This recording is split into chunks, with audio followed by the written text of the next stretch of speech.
बड़ी खबर आपको दमोह से बता दें, आधारशिला संस्था में दिव्यांग बच्चों के धर्मांतरण से जुड़ी हुई ये बड़ी खबर है। निःशक्तजन आयुक्त संदीप रजक ने इसमें संज्ञान लिया है। दमोह के कलेक्टर और एसपी को पत्र लिखा है और घटना पर खेद जताकर कलेक्टर और एसपी को फटकार भी लगाई है और इसके साथ ही उन्होंने न्यायिक जांच करवाकर 1 हफ्ते में जांच रिपोर्ट पेश करने के निर्देश दिए हैं।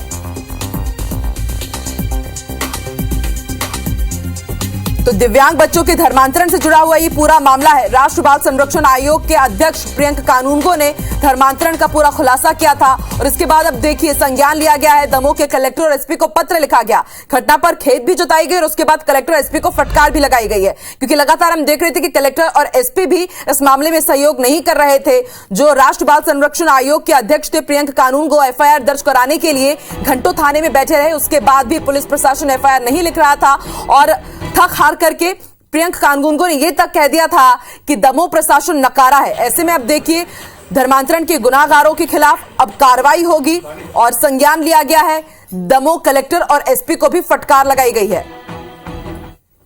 यह जो संस्था जो सामने आई है, इसने कभी भी हमारे विभाग के अंतर्गत भी कभी रजिस्ट्रेशन नहीं लिया और कभी भी कोई मान्यता नहीं ली और बिना मान्यता बिना जानकारी के इस प्रकार का संचालन किया जाना, ऐसी जानकारी हमको मिल रही है। और जो बच्चे वहाँ मिले हैं दिव्यांगजन, उनको भी जो है वो सब सारी शिक्षा दीक्षा जो है वो ईसाई मिशनरी के हिसाब से उन लोग देते पाए गए हैं और इसमें जो है मामला संज्ञान में लेकर हम लोग कार्रवाई कर रहे हैं।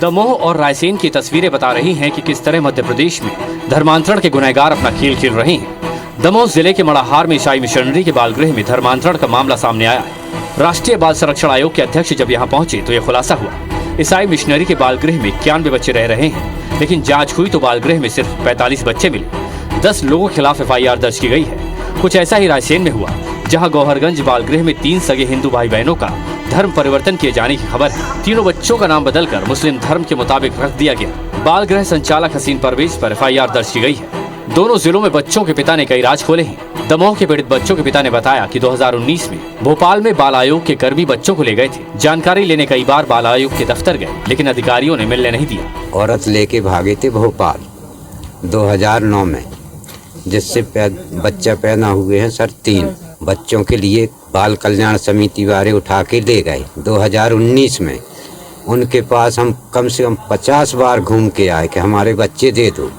उन्होंने लोगों ने आज तक ना तो बच्चे दिखाए हैं ना मिलने दिया।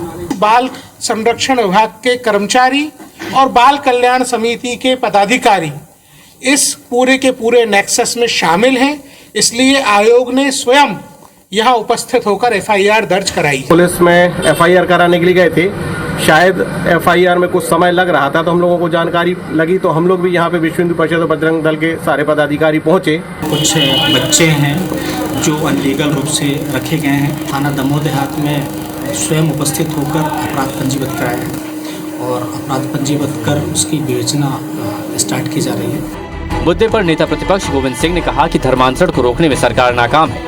वहीं बीजेपी विधायक रामेश्वर शर्मा ने कहा कि इस मुल्क में अब धर्म बदलना आसान नहीं है। अगर जानबूझकर हरकत की गई है तो जेल होगी। ये तो सरकार का दायित्व है और मैं तो स्पष्ट कहता हूँ, कोई भी धर्म का चाहे दूसरे धर्मों को सम्मान नहीं करते और उनके धर्म में दखल करते हैं तो सरकार से हमारा अनुरोध है कि कठोर कार्रवाई की जाए।